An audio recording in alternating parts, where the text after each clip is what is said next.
दोस्तों, बिहार पुलिस नई भर्ती 19,838 और जो ये नई भर्ती आई हुई है बिहार पुलिस में, तो अगर आप इस बिहार पुलिस की नई भर्ती में अपना रिजल्ट चाहते हैं तो आपको साइंस को बहुत अच्छे तरीके से पढ़ना पड़ेगा, ठीक है। और वो अभी साइंस जो है आपको पढ़ना पड़ेगा ना, तो 9th और 10th का जो है आपको पूरा कवर होना चाहिए अच्छे तरीके से, क्योंकि एकदम वहीं से क्वेश्चन को जो है उठा करके वो अपने क्वेश्चन पेपर में डाल रहा है। और एनसीईआरटी से, जो एनसीईआरटी का बुक है 9th और क्लास 10th का जो है, वहीं से साइंस का क्वेश्चन देखने को ज़्यादा मिल रहा है। तो हम क्या करेंगे कि साइंस का जितना एनसीईआरटी का जितना भी इम्पोर्टेंट टॉपिक है, जहाँ से 21,391 में 21,391 में क्वेश्चन पूछा था, उस सारे टॉपिक को हम वीडियो से कवर करा देंगे। इससे पहले हमने टॉपिक कुछ आपको जो है दिया था साइंस में कि किस किस टॉपिक से 21,391 में क्वेश्चन पूछा गया था। अगर आप उस टॉपिक को नहीं देखे हैं तो हम डिस्क्रिप्शन में जो है ना लिंक डलवा देंगे, वहाँ से जा करके आप इस टॉपिक को देखिएगा कि किस किस टॉपिक से जो है 21,391 में साइंस से क्वेश्चन पूछा गया था। अगर उस टॉपिक को भी अच्छे तरीके से आप कवर कर लीजिएगा खुद से भी स्टडी करके, तो आपका साइंस का पूरा झमेला ख़त्म हो जाएगा।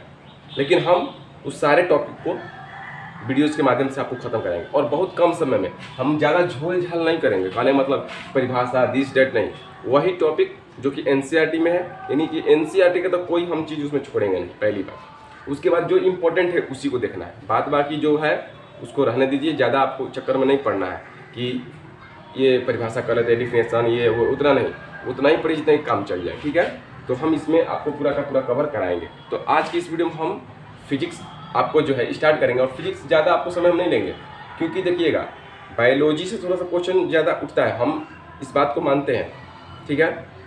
लेकिन फिजिक्स का जो इंपॉर्टेंट टॉपिक है, जहाँ से क्वेश्चन एकदम बन ही जाता है, उसको पहले निपटा दिया जाए। निपटाने के बाद उधर हम लोग चलेंगे।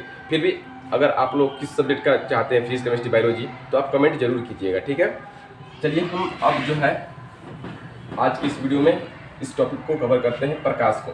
और प्रकाश को कवर करेंगे ना तो पूरा इंपॉर्टेंट टॉपिक कवर करेंगे, उसके बाद जो छोड़ने लायक उसको छोड़ दिया जाएगा। मतलब कहने का मतलब वहाँ से क्वेश्चन कुछ भी नहीं करेगा, हर हाल में नहीं पूछेगा, तो हम लोग उसको देखेंगे भी नहीं, ठीक है। आइए, प्रकाश यानी कि लाइट।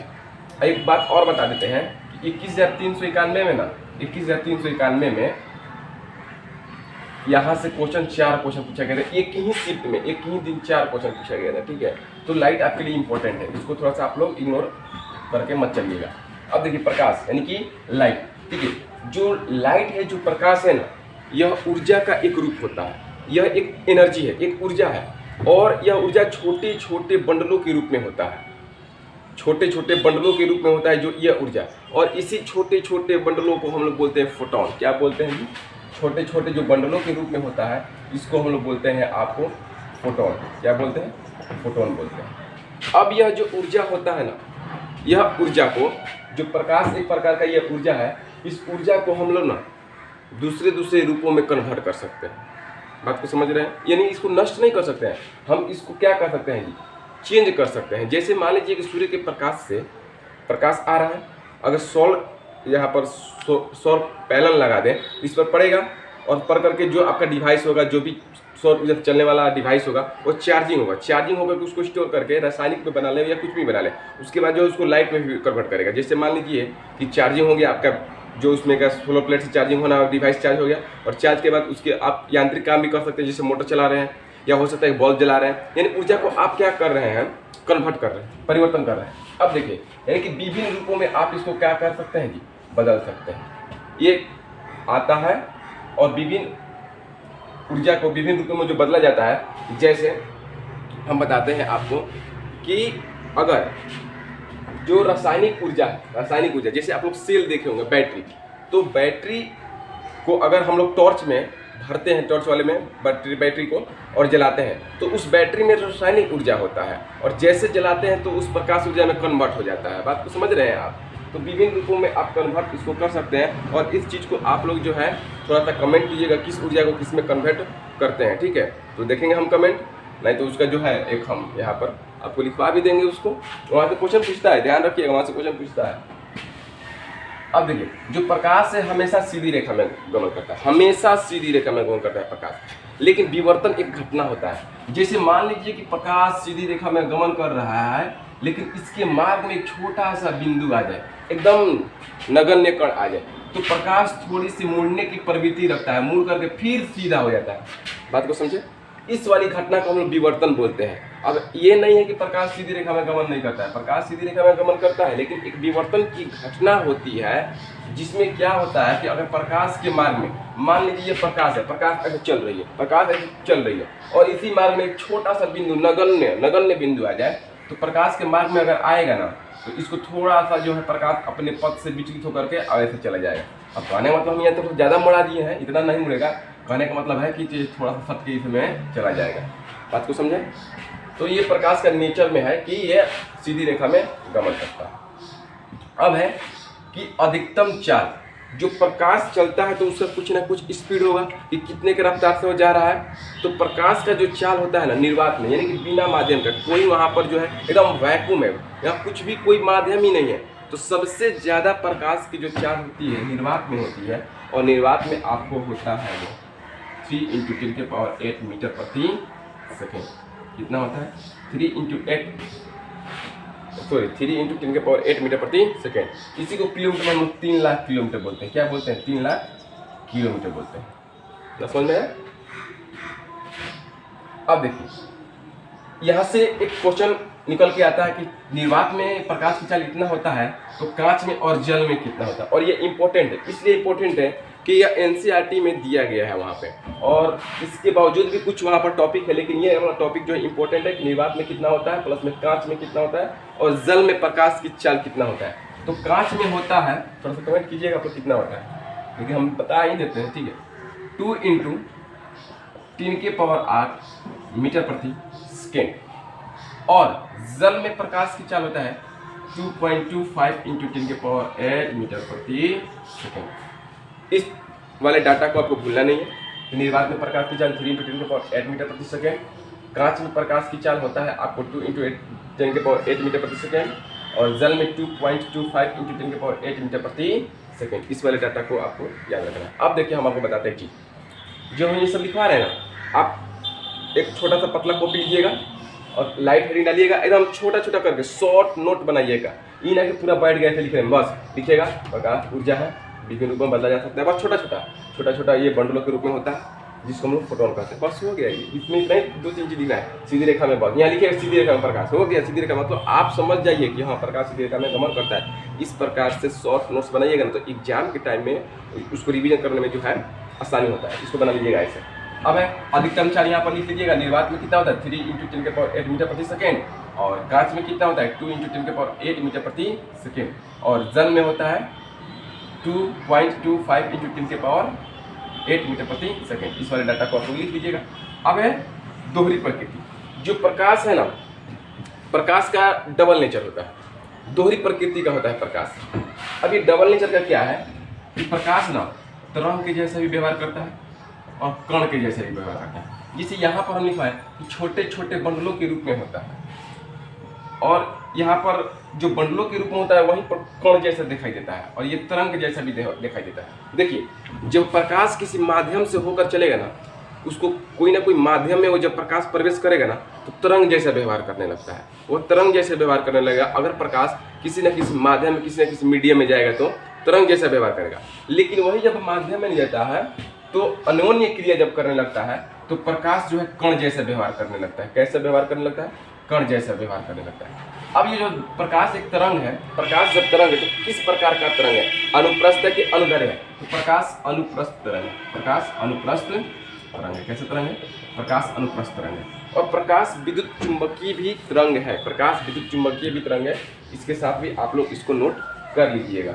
आई होप कि इतना चीज आप लोग समझे होंगे। आगे अब चलिए, अब जो है प्रकाश अगर बहुत सारे किरणों के साथ एक समूह में चलता है, एक समूह में प्रकाश की किरणों ऐसे एक समूह में जाता है, प्रकाश की बहुत सारी किरणों है एक समूह जा रहा है, उसको हम लोग बोलते हैं किरण पुंज। क्या बोलते हैं?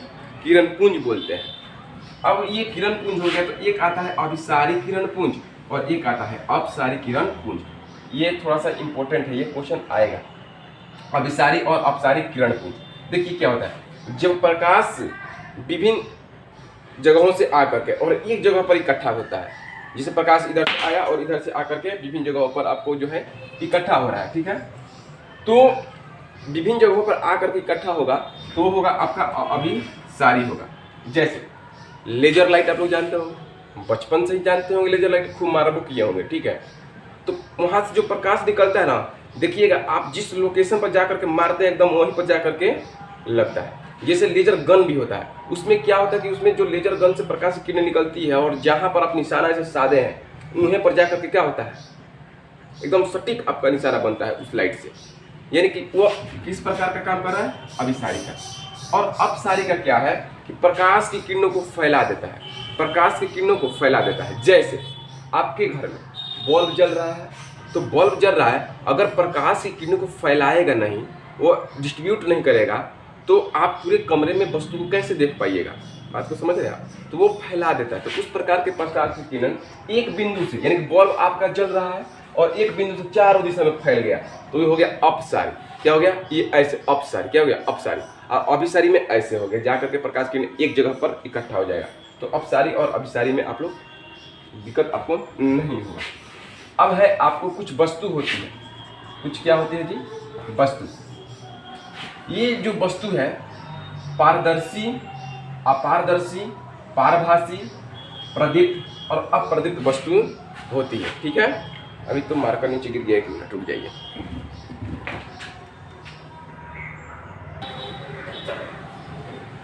सॉरी, मार्कर थोड़ा जो है ना पोडियम के नीचे गिर गया, तो उसको हम निकालने के लिए चलेगा। चलिए, अब है वस्तु, पारदर्शी वस्तु, अपारदर्शी, पारभासी, अप्रदीप्त और प्रदीप्त और अप्रदीप्त वस्तु। ये कैसी वस्तु होती है, देखिए। पारदर्शी, ये तो बचपन से आप लोग पढ़ रहे होंगे और आपको जो है इसमें समझने की कुछ खास आवश्यकता नहीं है।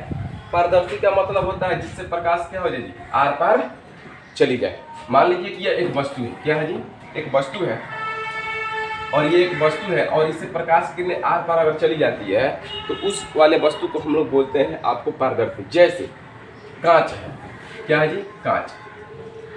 तो कांच में प्रकाश की जो किरणें होती हैं आर पार चली जाती है। जैसे आप लोग चश्मा देखे होंगे, लेंस वाला पावड़ा वाला चश्मा जो आप लोग लगाते भी हो कोई, अगर उस वो पारदर्शी वस्तु नहीं होता तो प्रकाश किरण एक पार अगर नहीं जाता उसमें, अगर प्रकाश किरण से पार नहीं जाता तो आप चश्मे के बाहर जैसे वस्तु आपको दिख रही है वो दिख नहीं पाती, अगर उससे प्रकाश आर पार नहीं जाती। यानी कि जिस माध्यम से प्रकाश आर पार चली जाए वो होती है पारदर्शी, जिससे नहीं जाएगी अपारदर्शी।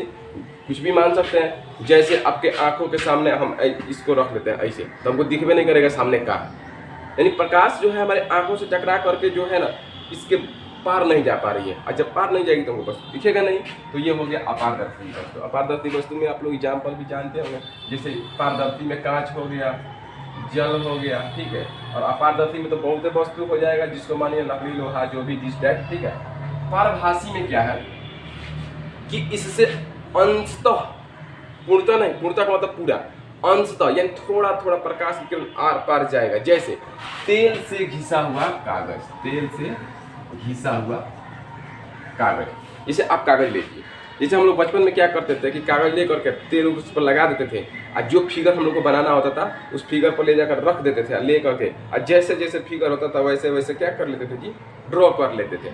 यानी कि थोड़ा थोड़ा हमको फिगर दिखता था, यानी कि परभासी दिखता था, परभासी होता था, कुछ भी भाग उस फिगर का दिखा देता था, और हम लोग तेल की साथ लगा करके उसको हम लोग फिगर ड्रॉ कर लेते थे। तो तेल से घिसा कागज, इसमें आता है आपको जो है ना घिसा हुआ कांच, घिसा हुआ कांच, कोई कांच घिस जाता है, जिससे रगड़ा वगड़ा के एकदम खुदरा हो जाता है, तो घिसा हुआ जो है ना कांच भी इसमें भाग सब उसका डाला जाए। अब है प्रदीप्त वस्तु। प्रदीप्त वस्तु वैसी वस्तु होती है जो स्वयं प्रकाश उत्पन्न करती है, जो स्वयं प्रकाश उत्पन्न करती है, उसको हम लोग बोलते हैं प्रदीप्त वस्तु। जैसे आप लोग जुगनू देखेंगे, अब जुगनू वो वाला नहीं, ऊपर वाला नहीं, जुगनू एक कीड़ा टाइप का होता है, कीड़ा पतंग, उसको हम लोग बोलते हैं जुगनू। उसमें स्वयं का प्रकाश उत्पन्न करने की क्षमता होती है। आप लोग बचपन में ही देखे, अब तो सारा देखने को कभी कभी नहीं मिलता है कि जुगनू है या कि नहीं है, कभी कभी देखने को मिल ही जाता है। तो उसके पीछे देखिएगा ना कीड़ा होता है, पीछे भुकुर भुकुर भुकुर भुकुर पियर पियर बढ़ता है, वही है जुगनू। तो प्रदीप्त वस्तु स्वयं से प्रकाश उत्पन्न करती है। कैसे?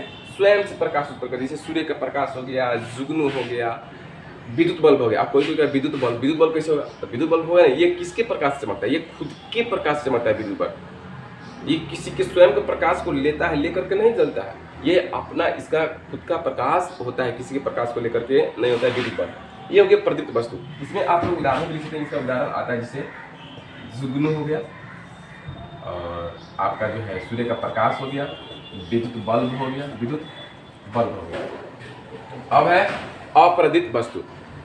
अप्रदीप्त वस्तु वैसी वस्तु जो स्वयं से प्रकाश उत्पन्न न करे। जैसे इसमें चंद्रमा आ गया। चंद्रमा स्वयं के प्रकाश से तो जलता नहीं, मतलब चमकता नहीं है। उसके बाद ग्रह भी हो गया। क्या हो गया?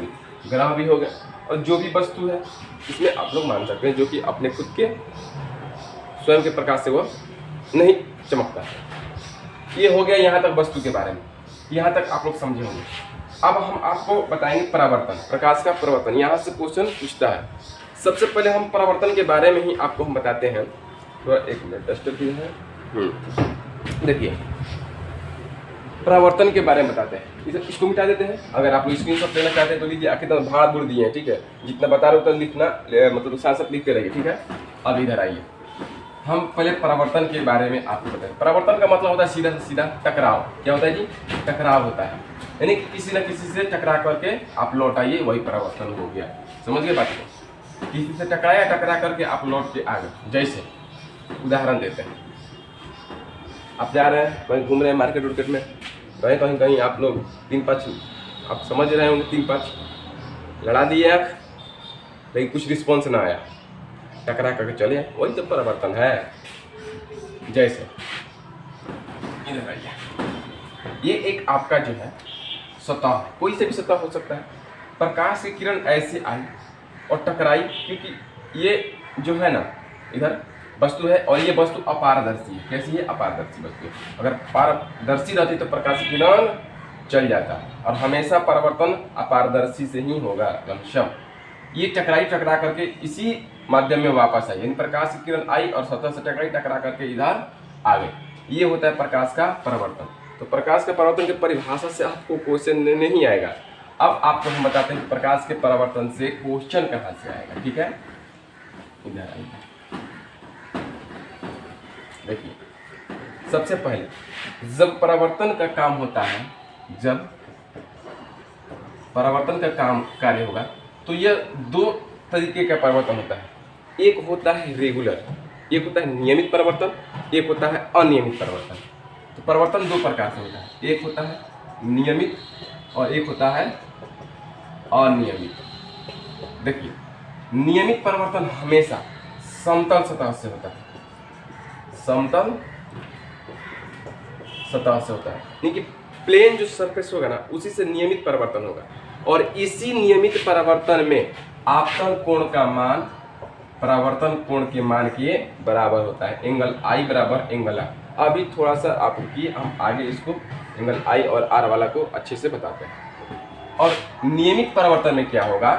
यह खुरदरे सतह से होगा, खुरदरे सतह से होगा।